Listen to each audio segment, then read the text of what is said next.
Hello students, I am Suteksha Kumar Pandey. I am going to start the fourth lesson of your poetry section from an LG written in a country churchyard. चूँकि from इसलिए लगा हुआ है क्योंकि ये बहुत सारे stanzas का कलेक्शन है, इसमें बहुत सारे स्टेंजा इसमें हैं, जिसकी स्टेंजा तमाम सारे स्टेंजा को छोड़ दिया गया है। जो छूटा हुआ स्टेंजा है वो क्रॉस के रूप में आपको दिखाई देगा कि इस बीच में स्टेंजा छूटे हुए हैं और फिर इसके बाद स्टेंजा छूटे हुए हैं, क्रॉस लगा हुआ है इसके बाद, और इसके बीच में स्टेंजा नहीं छूटा इसलिए यहाँ क्रॉस नहीं लगा हुआ, तो इसीलिए यहाँ पर फ्रॉम लगा हुआ है। फ्रॉम एन एलजी का मतलब होता है शोक गीत, रिटन लिखा गया इन कंट्री चर्चयार्ड। कंट्री चर्चयार्ड ने कंट्री देहात के, चर्चयार्ड का मतलब होता है कब्रिस्तान, यानी देहात के चर्चयार्ड में लिखा गया एक शोक गीत। थॉमस ग्रे जो अपनी मृत्यु से कुछ समय पहले देहात वाले और देहात का छोटा सा जो छोटे से गांव का जो कब्रिस्तान है, इसे हैमलेट के नाम से यहाँ पर जाना गया है। हैमलेट जो है एक छोटा सा गांव, उसी सेंस में लिया गया है। तो from an elegy written in country churchyard, ये देहात के यानी कंट्री देहात के एक चर्चयार्ड में लिखी गई एक शोक गीत है। उसी कब्रिस्तान में जाकर के इन्होंने इस कविता का सृजन किया था। अबाउट द पोएट के विषय में थोड़ा सा देखेंगे। Thomas Gray was born in London, his father was a broker. ये लंदन में पैदा हुए थे, उनके पिता एक ब्रोकर थे, दलाल थे। आप जान ही रहे हो ब्रोकर का काम होता है व्यापार में। He had travelled widely in Europe, उन्होंने व्यापक रूप से यूरोप में यात्रा किया था। And had developed N admiration of the Alps, और आल्प्स जो पर्वत श्रृंखला है, उस पर्वत श्रृंखला के प्रति इन्होंने प्रशंसा को विकसित किया था। एज अ टूरिस्ट, एक टूरिस्ट के रूप में, यात्री के रूप में, ही हैज़ विजिटेड स्कॉटलैंड, उन्होंने स्कॉटलैंड की यात्रा की थी। एंड लेक डिस्ट्रिक्ट आल्सो, और लेक डिस्ट्रिक्ट का भी यात्रा किया था। He was appointed professor of modern history eight Cambridge university में इनको अपॉइंट किया गया था, नियुक्त किया गया था आधुनिक इतिहास के प्रोफेसर के रूप में। He was buried in the same churchyard which in early years had inspired him to compose this very poem, an elegy written in a country churchyard.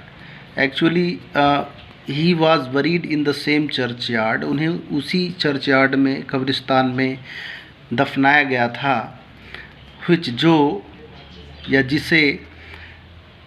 जिसमें इन अर्ली लाइफ, अपने प्रारंभिक जीवन में उन्होंने हैज इंस्पायर्ड हिम, जो अपने प्रारंभिक जीवन में इंस्पायर, प्रारंभिक जीवन में उन्हें इंस्पायर किया था, प्रेरणा मिला था। To compose,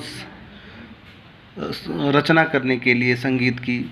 this very poem, इस पोएम की रचना करने के लिए उन्हें प्रेरणा मिला था। An elegy written in country churchyard, यानी चर्चयार्ड पर लिखी गई जो एक कविता है, सो गीत है, उसी कब्रिस्तान में इनको लिखने की प्रेरणा मिली थी, उसी में इनको दफनाया गया था। His most famous poems are ode on a distant prospect of Eton college, एक रचना उनकी ये है। द बोर्ड है, द प्रोफेस ऑफ पोएसी है, the fatal sisters, hymns to adversity, an elegy written in country churchyard etcetera etcetera. तो इस प्रकार से इनकी जो रचनाएं हैं उसके विषय में आपने देखा। हम बात करते हैं, अब सीधे पॉइंट पर आते हैं। अबाउट द पोएम के विषय में थोड़ा सा बताते हैं। ये उसी चर्चयार्ड में, देहात के उसी चर्चयार्ड में है, और देहात के चर्चयार्ड में बैठे हुए हैं, काफ़ी गंभीर स्वभाव के हैं, आपको यहाँ दिखाई दे रहा होगा। ये जीवन भर इन्होंने विवाह नहीं किया था, कुंवारे रहे हैं। ये कुल मिलाकर के इनका जो जीवन है वो लेखों पर, यात्रा पर और रचनाओं पर ही बीता है। प्रोफेसी के रूप में, प्रोफेसी करते करते बीता है। तो इसी कंट्री चर्चयार्ड में ये रह रहे हैं। हैमलेट जो एक छोटा सा गांव है, उसी गांव के में कब्रिस्तान है। उस कब्रिस्तान में उस गांव के लोग, जो फोर फादर्स यानी वो उस गांव के जो पूर्वज थे, उनको उसमें दफनाया गया। तो उसी में बैठ करके लिख रहे हैं कि शाम का समय हो गया है, और शाम के समय में क्या क्या उनको दिखाई दे रहा है, किन किन चीज़ों का उन्हें आभास हो, क्या क्या चीज़ें वो देख रहे हैं, जो चिन्ह हैं, जो प्रतीक हैं कि अब दिन का अंत हो जाएगा और पूरे संसार में रात्रि अर्थात अंधकार ही अंधकार होगा। कह रहे हैं the curfew tolls the knell of the parting day. The curfew का मतलब ये जो गिरजाघर होता है, गिरजाघर में जो घंटी हुई होती है, उस घंटी को कर्फ्यू कहते हैं। तो द कर्फ्यू टॉल्स, अब एक्चुअली कर्फ्यू का मतलब अलार्म होता है, आपको यहाँ पर पता हुआ। घंटी, कौन सी घंटी? जो गिरजाघर में शाम के समय बजने वाली जो घंटी होती है, उसी को कर्फ्यू। द कर्फ्यू टॉल माने बजना, द नेल माने होता है घंटी, और वो ऐसी घंटी जो मृत्यु के समय बजती है, किसी के समाप्ति पर बजता है, उस प्रकार की उस घंटी को नेल कहते हैं। The curfew tolls the knell of the parting day.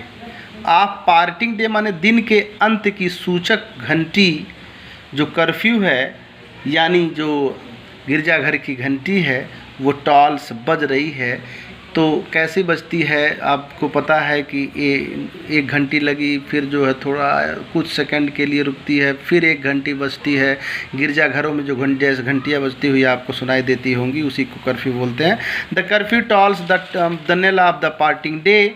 The curfew गिरजाघर में शाम को बजने वाली जो घंटी है, यहाँ पर नेल का प्रयोग किया गया, यानी अंत का सूचक। यानी जब किसी के मृत्यु के समय कोई घंटी बजती है तो दिन का भी मृत्यु हो रहा है, चूँकि रात्रि होने वाली है, तो इसलिए उस प्रकार की घंटी बजती है। The curfew tolls the knell of the parting day. गिरजाघर की जो दिन के अंत की सूचक घंटी है, नेल, वो टॉल्स धीरे धीरे बज रही है। आप पार्टिंग डे, जो दिन के अंत की सूचना दे रही है, कि उस घंटी से यह सूचना मिल रहा है लेखक को कि अब दिन का अंत हो जाएगा। कवि कह रहे हैं कि दिन का अंत होने वाला है, और दिन के अंत की जो नेल है, वो घंटी की आवाज़, वो आवाज़ टॉल्स धीरे धीरे बज रही है, जो सूचित कर रहा है कि अब दिन का अंत होने वाला है। अब इस संसार में दिन का अंत हो जाएगा, दिन की विदाई हो जाएगी और रात्रि आएगा। और दूसरी सूचना उनको क्या मिलती है कि दिन का अंत होने वाला है। द लोइंग हर्ड, लोइंग माने होता है रंभाते हुए, हर्ड माने पशुओं का झुंड। ओवर द ली का मतलब चारागाह, ओवर माने पर, यानी स्लोवली माने धीरे धीरे, विंड माने हवा। हवा चारागाह के रास्ते पर, ओवर द ली चारागाह के रास्ते पर, क्या? लोइंग हर्ड, पशुओं का रभाता हुआ, यानी रभाते हुए पशुओं का झुंड धीरे धीरे चल रहा है, और स्लोवली और धीरे धीरे, विंड माने हवाएं बह रही हैं, अर्थात धीरे धीरे हवाएं बह रही हैं। अर्थात ये भी जब दिन का अंत होता है, रात्रि होने वाली होती है, तो हवा चलने लगती है, मंद मंद गति की एक हवा चलने लगती है। उसी प्रकार से मंद मंद गति की हवाएं चारागाह के रास्ते पर चल रही हैं, बह रही हैं, और पशुओं का रभाता हुआ जो पशुओं का हर्ड है, झुंड है, वो भी चारागाहों के रास्ते पर चल रही हैं। अर्थात वो अपने घर की तरफ निकल रही हैं, जो सूचक है कि दिन का अंत होने वाला है, दिन की विदाई होने वाली है। The ploughman homewards plods his weary way. The ploughman किसान होमवर्ड घर की तरफ प्लॉड्स, प्लॉड्स का मतलब होता है धीरे धीरे चलना। तो ये किसान घर की तरफ धीरे धीरे चल रहे हैं, हिज वीरी वे, अपनी थकावट शैली में। मतलब हिज माने अपने, वीरी माने थके हुए, वे माने शैली या तरीका। अपने थके हुए शैली में किसान घर की तरफ धीरे धीरे चल रहे हैं, प्लॉड कर रहे हैं, जो सूचक है कि दिन भर काम करने के बाद किसान शाम को घर की तरफ लौट रहे हैं, अर्थात दिन का अंत होने वाला है। कभी यहाँ पर कल्पना करता है कि the end leaves the world, और इस प्रकार ये जो दिन है, ये दिन का जो समय है, ये प्रकाशमान समय अब इस द वर्ल्ड मानी संसार को डार्कनेस यानी अंधेरे में छोड़ देगा। एंड टू मी, और मुझे भी। अर्थात कभी कल्पना करता है ये तमाम सारी ऊपर की तीनों लाइन में तीनों चीज़, तमाम सारी चीज़ें सूचित कर रही हैं कि दिन का अंत होने वाला है और अब यह संसार अंधेरे में छूट जाएगा और मैं भी अंधेरे में रह जाऊंगा। मैं भी इस अंधकारमय संसार में, और संसार मेरे लिए अंधकारमय हो जाएगा, अर्थात अब इस संसार में अंधेरा ही अंधेरा छा जाएगा और मैं भी इस अंधेरे में ही अकेले छूट जाऊंगा। इस प्रकार से उन्होंने यहाँ पर कल्पना किया। इसको एक बार फिर से देखते हैं। The curfew tolls the knell of the parting day. Curfew यानी गिरजाघर, शाम के समय बजने वाली गिरजाघर की घंटी। क्या? द नेल माने होता है अंतिम घंटी, अर्थात जो मृत्यु के समय बजने वाली घंटी, अर्थात टॉल माने होता है धीरे धीरे मंद मंद गति से बजना। ऑफ पार्टिंग डे, दिन के अंत के समय की जो घंटी है, टॉल्स माने बज रहे। गिरजाघर की घंटी कौन सी? दिन के अंत, दिन की सूचना देने वाली घंटी धीरे धीरे बज रही हैं, बजना शुरू हो गया है। The lowing herds wind slowly over the lea. Over the lea, चारागाह के रास्ते पर मंद मंद गति से हवाएं चल रही हैं और रभाते हुए पशुओं का समूह मंद मंद गति से चल रहे हैं, अर्थात घर की तरफ लौट रहे हैं।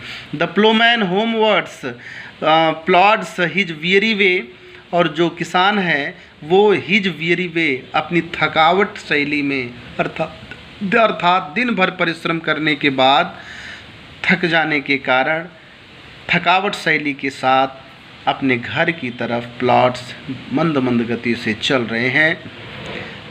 और इस प्रकार ये तमाम सारी चीज़ें सूचक हैं कि यह संसार अब लीव्स छूट जाएगा टू डार्कनेस माने अंधेरे में, एंड टू मी, और मुझे भी यह, और मुझे भी यह, ये तमाम, और मुझे भी संसार, और संसार मेरे लिए भी अंधकारमय हो जाएगा, अर्थात यह संसार अंधकार में डूब जाएगा और मैं भी संसार में, अंधकारमय संसार में अकेले इस कब्रिस्तान में रह जाऊंगा। अगला देखते हैं, ये है Beneath those rugged elms that you trees said, where heaps the turf in many a mouldering heap।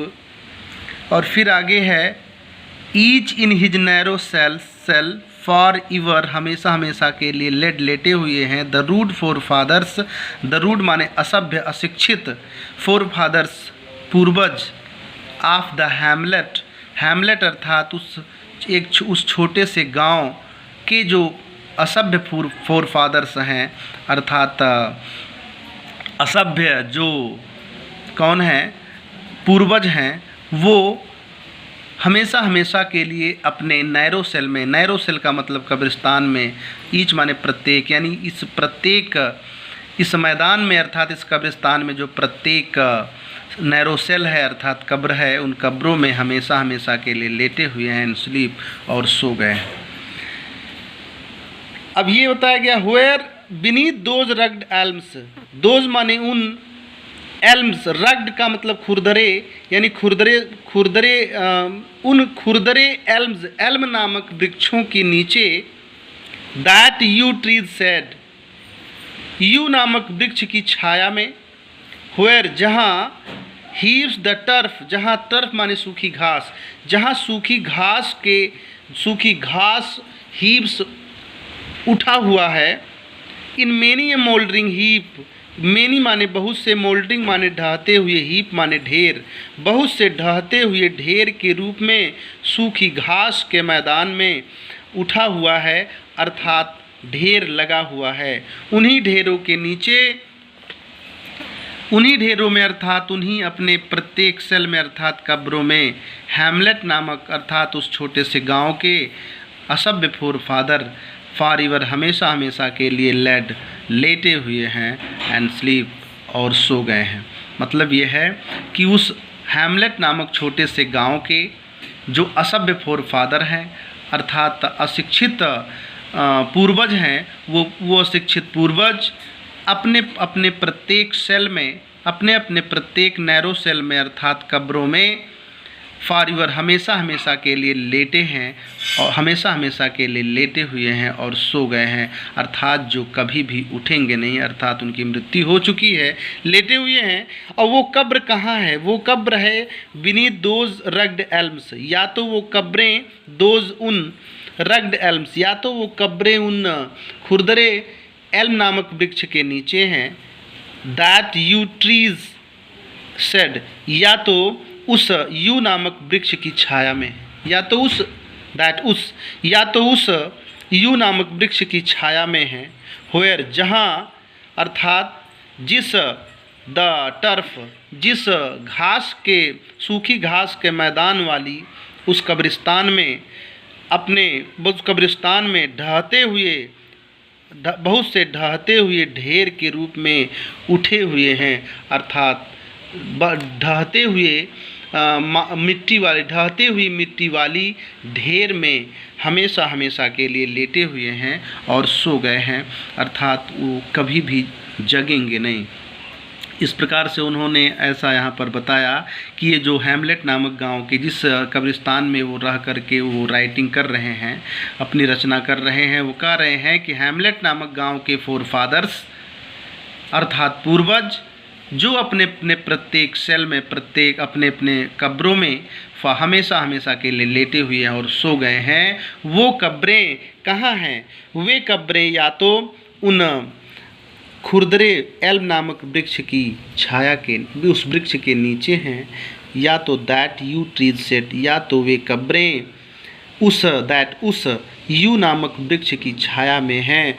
Where, जहाँ अर्थात जिस कब्रिस्तान, जो कब्रिस्तान द टर्फ, जो कब्रिस्तान सूखी घास का मैदान है, उस सूखी घास के मैदान वाली उस कब्रिस्तान में इन मेनी मोल्डरिंग हीप, बहुत से ढहते हुए ढेर वाली, बहुत से ढहते हुए ढेरों के रूप में हीप्स उठे हुए, अर्थात उस उठे हुए ढेर के नीचे वो कब्र है। उसी कब्र में इस हैमलेट छोटे से गांव के फोरफादर हमेशा हमेशा के लिए इन्हीं कब्रों में लेटे हुए हैं और सो गए हैं, जो कभी भी जागृत होने वाले नहीं हैं, अर्थात वो हमेशा हमेशा के लिए सो चुके हैं।